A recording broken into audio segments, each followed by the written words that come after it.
It is wonderful to work with a museum that already has such an extensive collection of my work. I mean, 33 pieces, that's pretty incredible. And to be able to show that at an audience that comes into the museum, and there's so much to experience here, and then they walk into this room or the next room and they see my work. For me, it's wonderful because that's why I make my art, because it's my way of communicating with the world, and it's also my way of expressing what matters to me in the world. And if I can share that with other people, then that makes me very happy. When I was in art school, I started my education, my sculpture education, and one of the things that I was really drawn to was how light makes things visible and how you can manipulate light to show, I would almost say, to show what otherwise is unseen. I mean, it's very clearly, if you have a room that's completely dark and you have no light in it, you don't see anything. And basically that goes for a whole lot of things, but it's also a philosophical concept that if there's no light, if you don't bring light into your world, your personal world of ideas and concepts, how are you going to grow? How are you going to get further? Light also stands for understanding. It's not just that you see, because you see, you can understand. It's a process. So when I made my light objects, which I started doing in December 1976, I actually quite clearly remember that. I was interested in light, shadow, transparency, translucency. I later on, for instance, used very thin discs or plaques of marble, so it becomes translucent, and all of a sudden you see what's going on inside the marble, and it's the crystalline structures and all that. So for me, light is, I would say, it's a spiritual element that at the same time is omnipresent and can be as well absent, So we wake up in the night, and we wake up in the morning, and the sun already came up, or the sun is coming up, light comes into our life. We go to bed when it gets dark. There is a kind of an exchange that takes place. And to give you a funny example, when does the boogeyman come out? The boogeyman comes out at night when it's dark. So light also stands for clarity, for being able to see, for having visions. But the dark stands for the negative, for the spooky, for the scary, And those elements I didn't translate into my light objects, but they were always kind of in my mind. How do you manipulate light and materials, and how do you bring them together? And for instance, I would work with black rubber. So I had strong halogen lights, that would shine on perspex, plexiglass elements and light them up. At the same time, they would have rubber parts that would be very dark and black, because it's a good absorber of light. So I know that the following question would be, what happened? Why glass? Because I used to work in all these different materials, except for glass. I didn't use glass. Not completely true, I used mirrors. But I made, for instance, lenses and prisms, but I made them from acrylic. And they have a very nice breaking index. If you use them to get spectral colors, it works fantastic. It's great. But one day, this was in '86, I happened to walk into Jan van Eyck Academy in Maastricht. And the only reason why I walked in was that there was a sign outside glass blowing hot shop. I'm like, okay, never seen glass blowing before, or not consciously at least.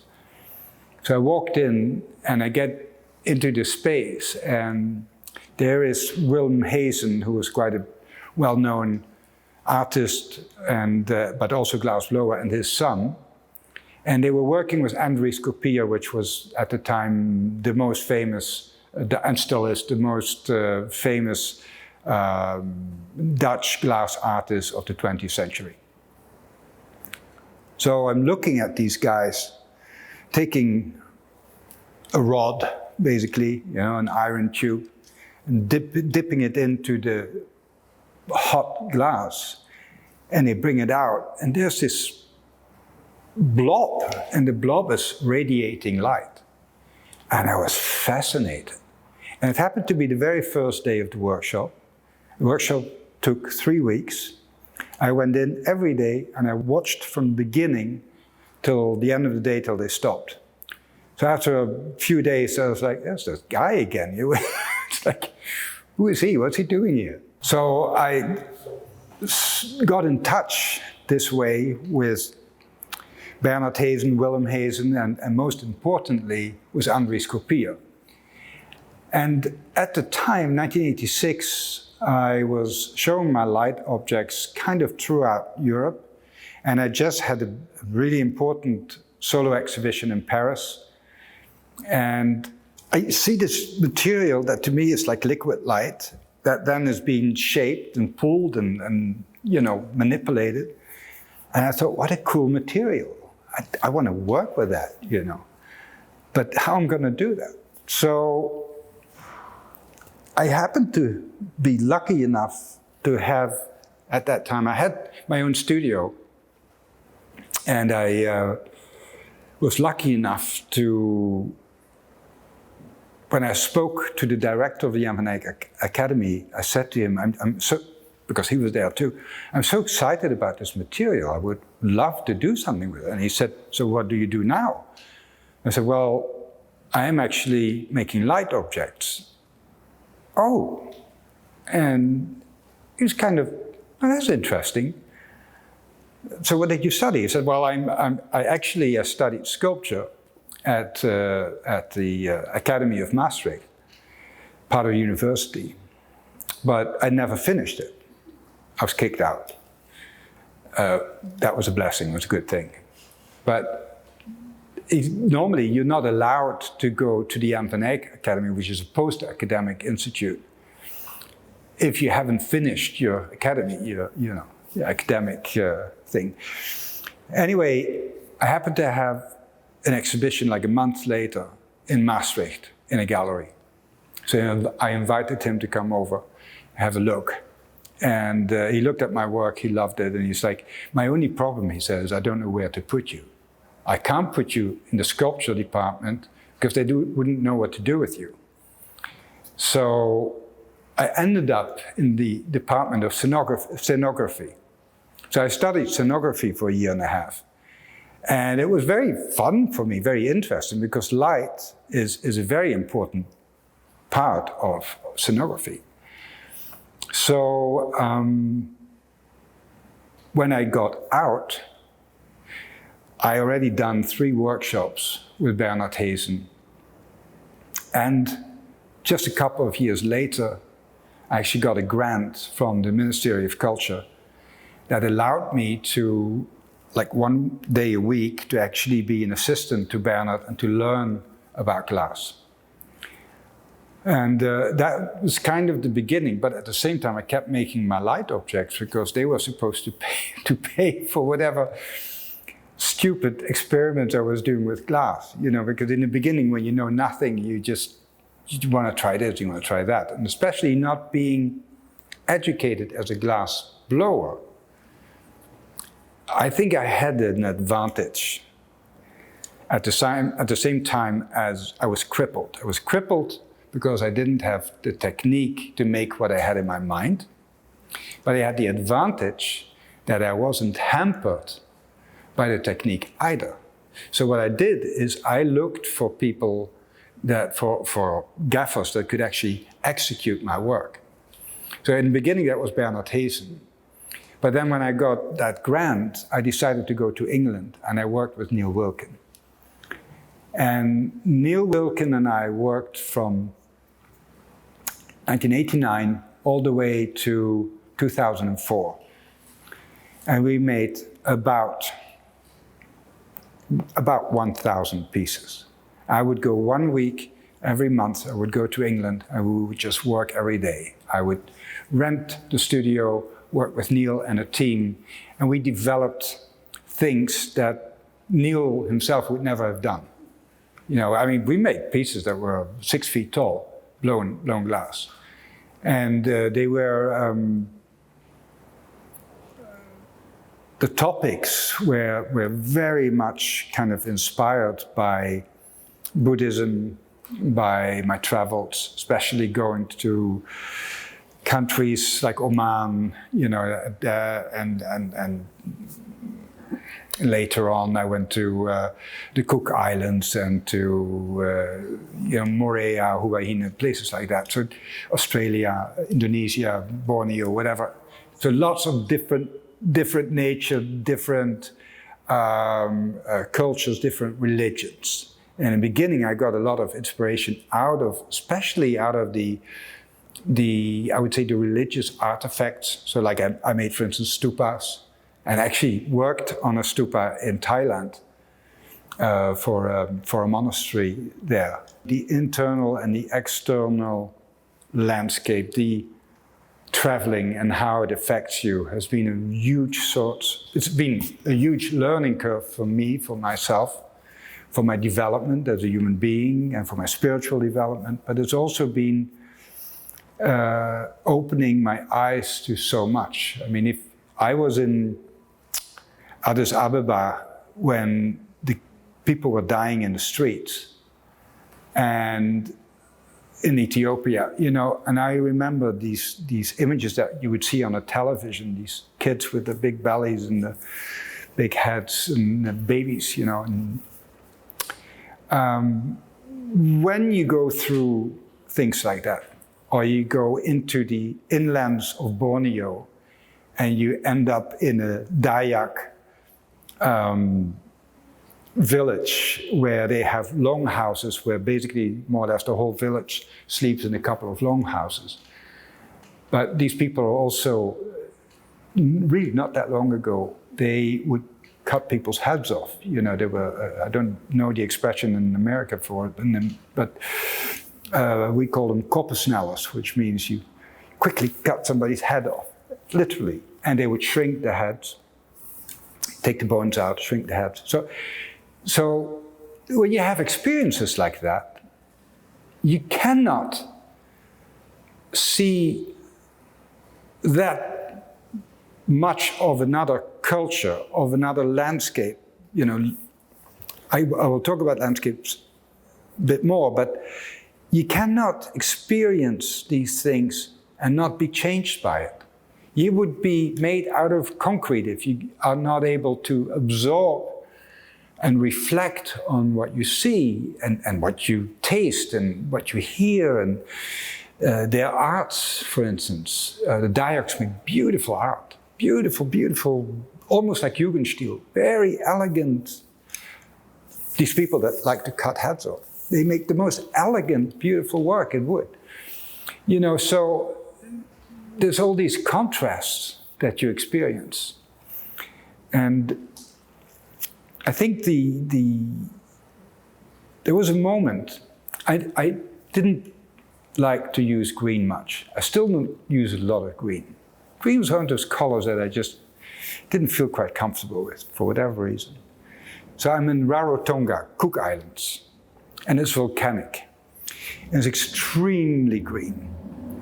But you walk around and it's surrounded with all this beautiful ocean. It's just phenomenal, Pacific. And the underwater world is phenomenal. It's a whole other form of inspiration. But I walked up and I literally walked over the island.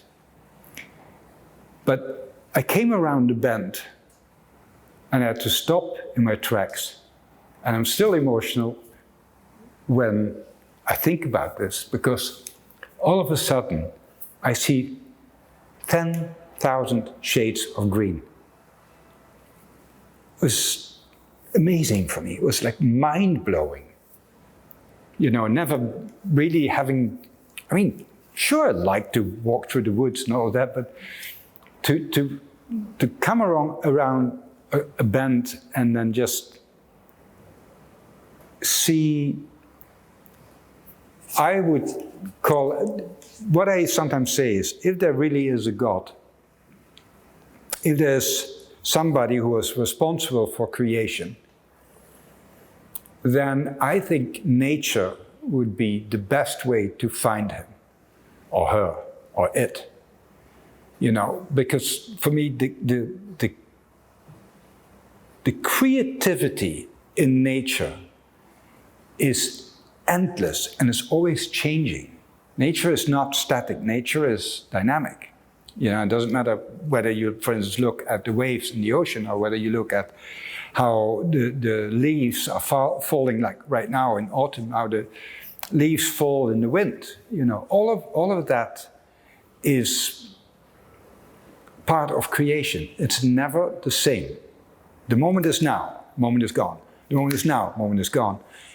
That is, when you start to understand that, and when you start to investigate in that, in the sense that, you know, you're trying to put that into work, into sculptures, it's a very, very interesting process, and it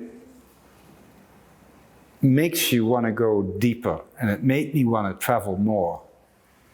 And by traveling more, one of the things that happened was that I ended up on a square-rigged three-master in the Antarctic. And whoever ever went to the South Pole knows exactly what I mean. There's nothing that comes close to it. So you can go to Iceland, but there are people there. You can go to Greenland, there's a lot less people, but still there are people there. It's already kind of, I wouldn't say spoiled, but it's been touched by people. In the Antarctic, there have been people, but they've been in very small, local, like sometimes just a small island, but they never really, apart from a few islands, like Deception Island, at one point that was inhabited by whalers and their families. But to be able to go to a snow and ice desert, like the South Pole, that brings, first of all, it makes you very, very, very small, because you know that if you drop in the water, for instance, you have about 5-6 minutes, and then your body temperature is lowered so much that you lose consciousness. It's probably quite a gentle death, but I should say passing. But that realization that is such a, basically an unwelcoming, harsh, but beautiful landscape, again, kind of made me feel like if God exists, he's here. This is his sculpture garden, you know, because you see the icebergs float, and they have all kinds of shapes. You know, I saw an iceberg that looked like a lady with a scarf around her neck and her hair kind of blowing in the wind. I'm not kidding. I mean, there's a picture of it in the book, you know, and I saw a teddy bear lying on his back with his paws up in the air, you know. So being surrounded with that, and I slept only 3 hours a night during that period, during that trip, because I was so afraid I was going to miss something, you know. So we were on this ship, and there's this continuously changing landscape, and a lot of it is very quiet, very, you know, what would be the word? Introvert. So it kind of makes you introspective, because in a way, you don't really know what to do with yourself. It's so beautiful. And you're there and you're so grateful for being witnessing it. But then the next day, we might be in a storm. We came back across the Drake Passage and it was 10 before every day. And the ship, we were not allowed to go outside. The windows of the ship were covered with steel shutters, and the boat would go up and down like a roller coaster all the time. So there's all this dynamic and then this quiet and then the sun that goes down, but it never gets really dark. And you see floating icebergs that are reflecting the orange sky or the pink sky. And people said to me when I started making the iceberg series, people said, I understand that you do blue, not sure why you have green, but I understand that you do clear, because ice. But how can you have an orange iceberg? And I had to explain that basically because the sky is just orange because the sun still touches some of it, but is basically going down. At the same time, this iceberg, which is a crystal structure basically, is reflecting the color of the sky. So hence, orange, pink, icebergs, And another funny thing is that icebergs underwater turn green because of the breaking of the light and the algae in the water. Very algae, rich of algae water in the Antarctic. And that's also why the whales come there to feed. So seeing, this terrific landscape full of these floating sculptures again kind of filled me up with inspiration. And what happened was that when I went back, I had so many ideas. I remember flying back, arriving in Amsterdam. 5 days later, I was flying to England to start working on these ideas. That was the worst week we ever had. We made, I think, about 16 or 17 pieces. I kept one. There's two things that are very important. There's three, really, that are very important to me. One is the inspiration. Second is, what can you do? How can you translate that what you experienced into sculptures or in the beginning, glass vessels, blown vessels? And then the third thing is, how do you allow for the inspiration to take place? So like I just said, that first session was horrible. I left it at that. I didn't touch the topic of the icebergs of the Antarctic for 6 months. And I sometimes describe it as an espresso machine. So you put the coffee in, you put the water in, you have to build the pressure, and then drops start to come out that are coffee. That process is what you have to allow to happen. And to some extent, it's an intuitive process. Because I don't want to copy icebergs. I don't want to make the head with the hair blowing in the wind. The inspiration, the transformation of how it made me feel, how it made me humble and feel very small, but also the animals. A whale that passed by the ship with her calf, and we're looking at it, we're running over to the other side, and there she is again, she goes under and she comes back up. And all of a sudden, I'm just standing there and the rest of the people are on that side. And instead of the whale going back that side, it stayed here and it came back from the deep, it came back up. And it turned in the water and it looked at me with one eye. What are you going to do? These are moments that are life-changing.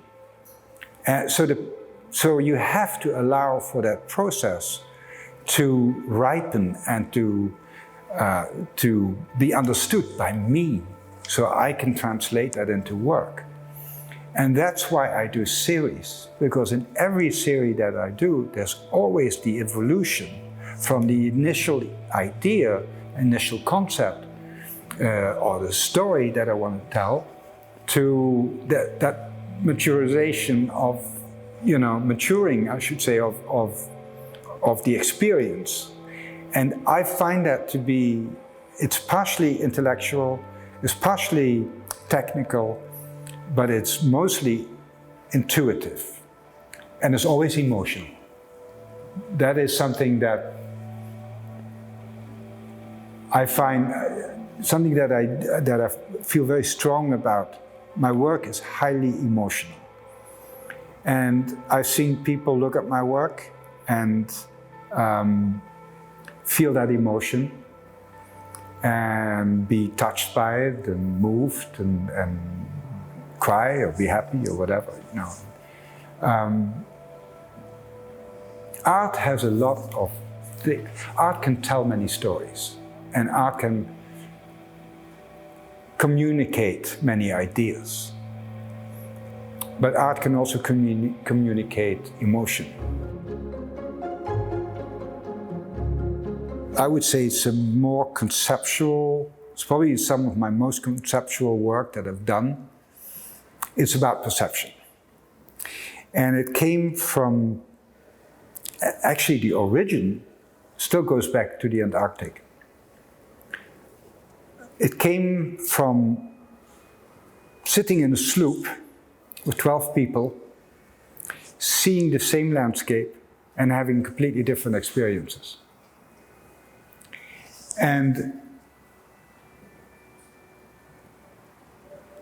I've thought about this many times. How is it possible that you are all looking at the same thing, literally, but first of all, you have a different experience, but your perception, so what you see, you look at the same, but what you see is different. And in that process of thinking about this, I realized that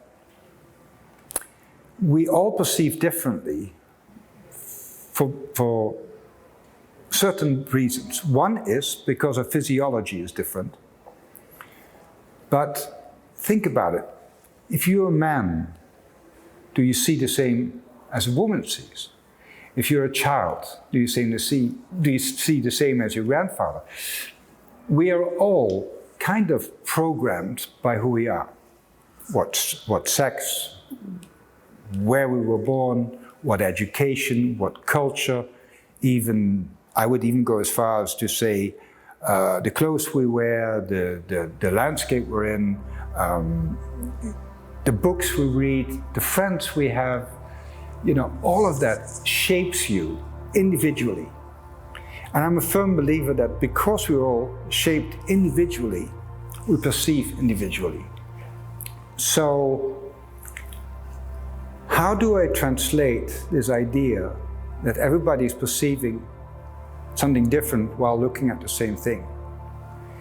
I mean, if I would be a video artist, I could probably, manipulate the video so that would give you these different views. But I'm a sculptor. So I had this aha moment. And again, this is where the intuition comes in, where I thought, if I use one shape and I make that one shape in different materials that all have a different color, toughness, expression, even though the shape is the same, how is that gonna make people aware that you can look at the same form, but your response to it can be very different? So, to give you an example, I made one in glass, completely clear crystal. And of course, when you have glass that's bent, it's changing your reality because it works like a lens. So you look at the same shape, it has the same hole, but the material is transparent, translucent, allows you to get reflections and to see, I would say, a new reality, a change of reality. You look at the other things that are around, but in that reflective crystal ball almost, you see a different world, you see a different reality. So that was one. And then I thought, if I have a white marble with hardly any veins in it, and I don't polish it, but I keep it velvet, so it's very, very, I would say almost virginal, you know, so kind of completely unspoiled, like it could be snow. What do you associate with white marble? It has that virgin quality, that cleanness, that clearness, you know, that almost heavenly, untouched, you know, that celestial. And then you use a rock, you know, you use stone that has coloration, that has structure, still the same form, but like an onyx that has cracks in it and different colors and all of that. And again, there's a different feeling. You have a different emotion. You know, it's warm, it's not distant, you know. Or you have a black marble, which reminds you maybe of a graveyard, you know. And so everything that you look at kind of appeals to some memory or some perception that you've had in the past and is reflected by that. So all of a sudden, there's this realization that you can have the same form, but you change the material, you change the structure, you change the color, and it brings you a complete different emotion. And that's really what these 13 pieces that made the perception installation, that's really what that is about. That you look at the same form, but you see something different. You look at the same material, but you feel something different. You know, like chrome, for instance, one of them is bronze, but it's chrome plated. And you look at that, and all of a sudden you have the same change of reality as you have with the crystal one, but you're reflected in that as well. You're upside down, by the way, because of the lens effect, but you're in there too. You know, so, and the title behind the two installations, Perception and Seven Bodies, is Looking Beyond the Mirror. And it literally means that you're looking beyond just that, what you're facing, what you're seeing. You kind of try to look, you know, around the corner, or you look through the hole in the form. By looking through the hole, it's like you're looking through a window. What is behind the window? What is there to be exposed, you know, that you didn't see before?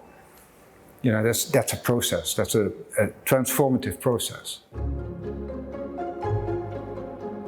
The Seven Body series are also about looking beyond the mirror. Because for me, and I think this is where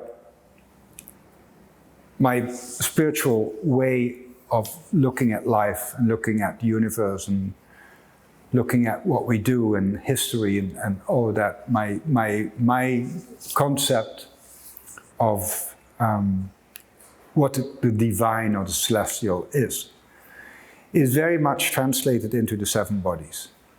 Basically, the seven bodies are about potential, human potential.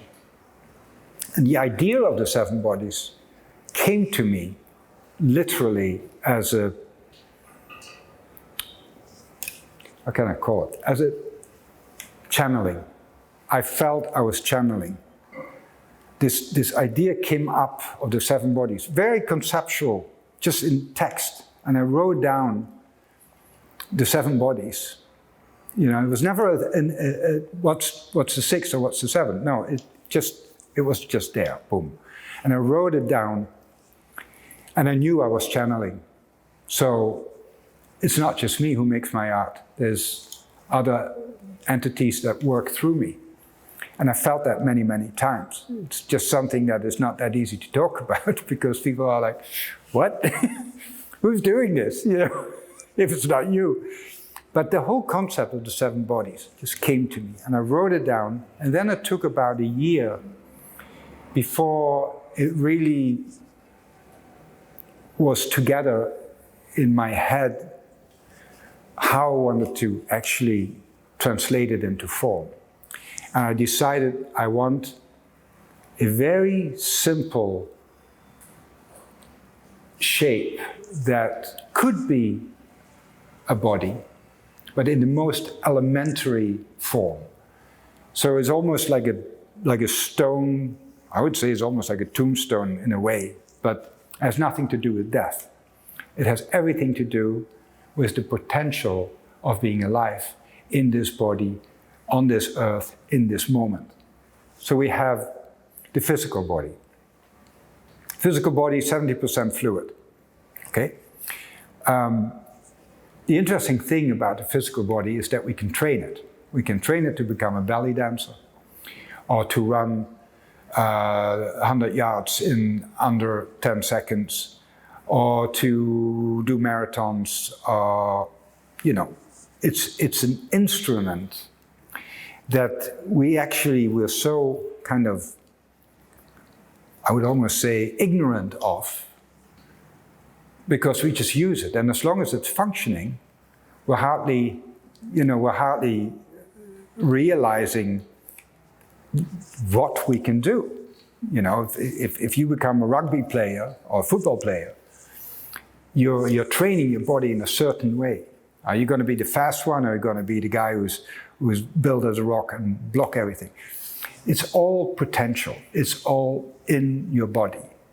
You know, so your body is, I like to say, when you wake up in your body is basically the material extension of who you are as a cellular being.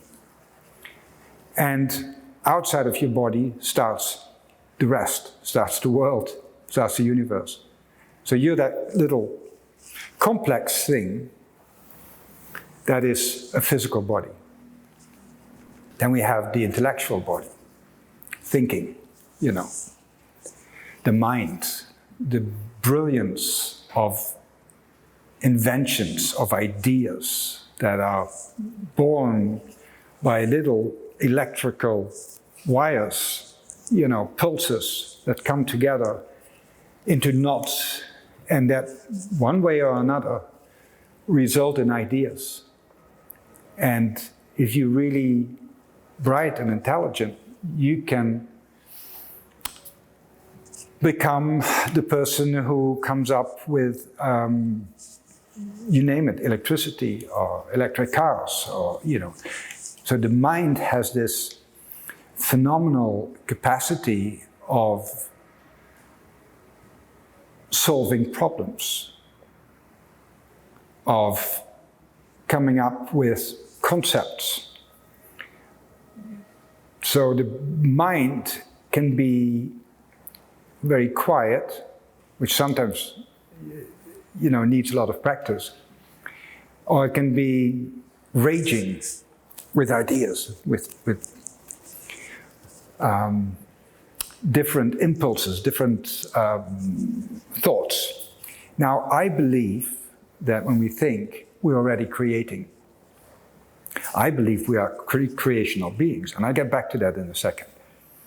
So the mental body is all about thought process, about intellect, about understanding, and about being able to translate what we understand into solutions. Then the third body is the emotional body. I love the emotional body. The emotional body is basically, it's our capability of feeling, of understanding, of being understanding on a different level than with your head, understanding with your heart and with your belly. Being able to be empathetic, being able to be moved, but also being able to fall in love, to love. And to me, that makes the emotional body the most vulnerable in a way, because we can get really hurt and damaged by what we experience, especially when it comes to love. But it's also the body that is capable to fall in love.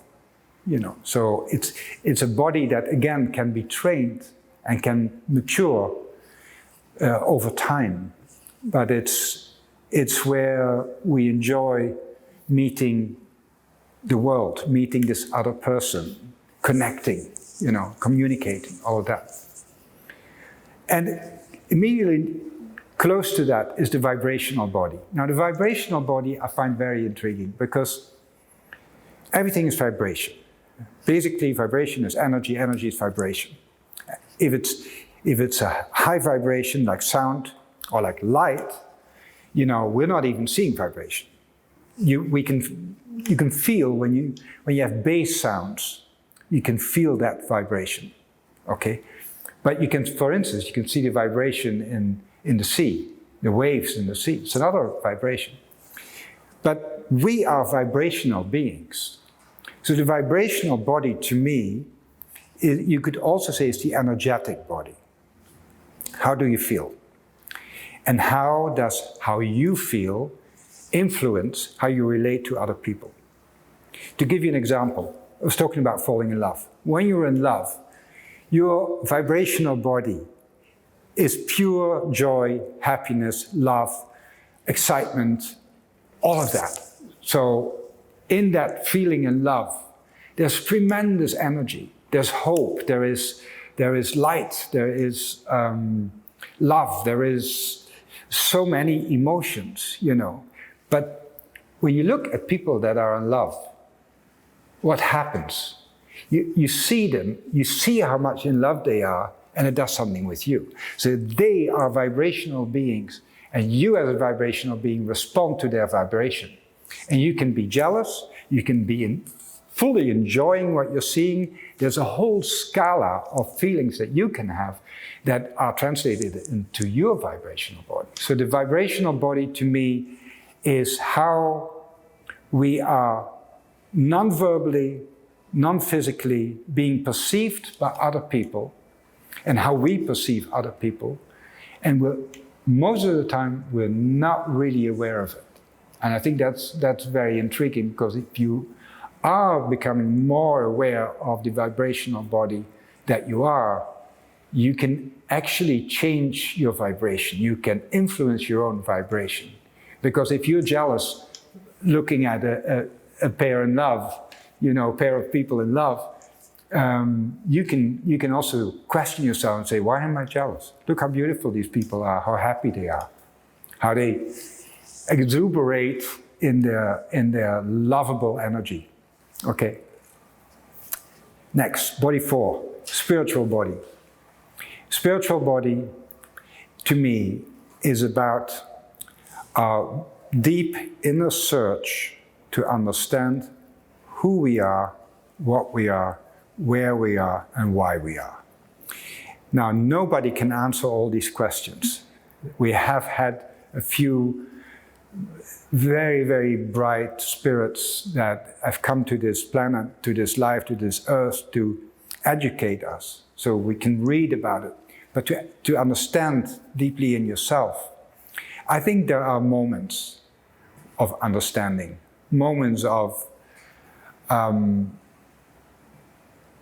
enlightenment, if you like.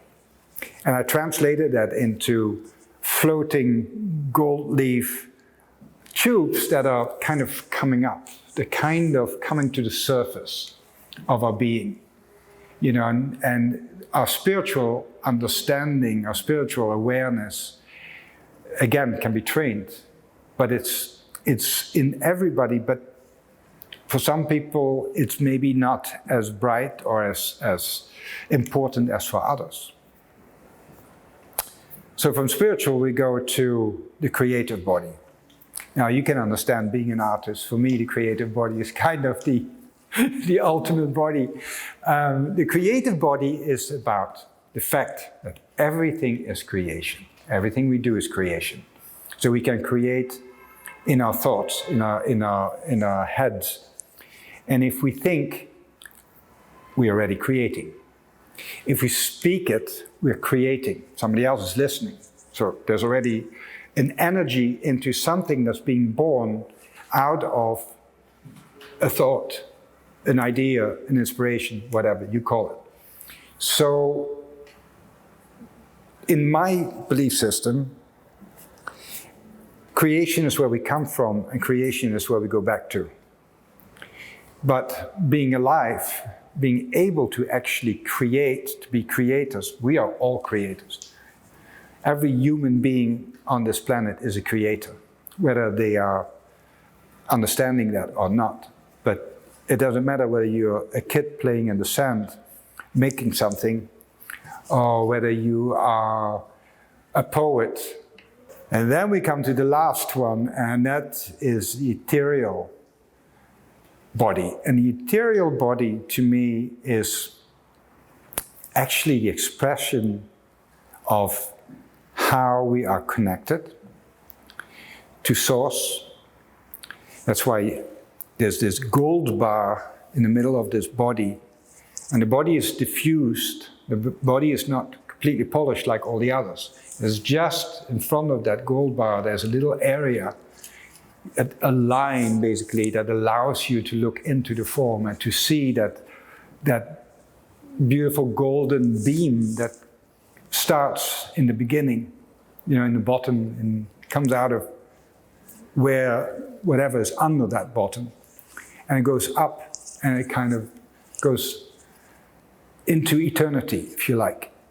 So for me, the ethereal body is where we are all connected. All these beams all come and go to the same place.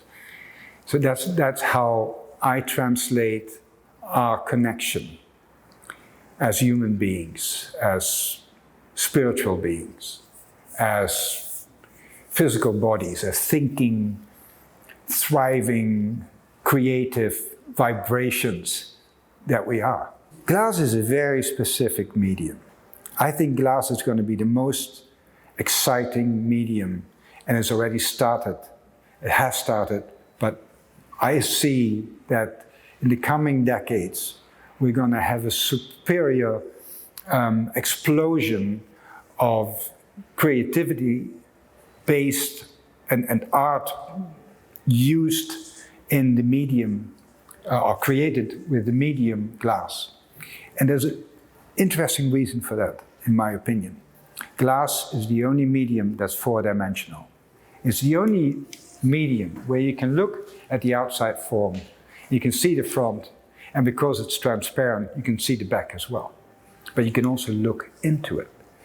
There's no other material, stone or bronze or anything that you clay, whatever, that allows you to look through the skin, through the outer form, into the inner form, and then leave it again with your eyes, with your sight.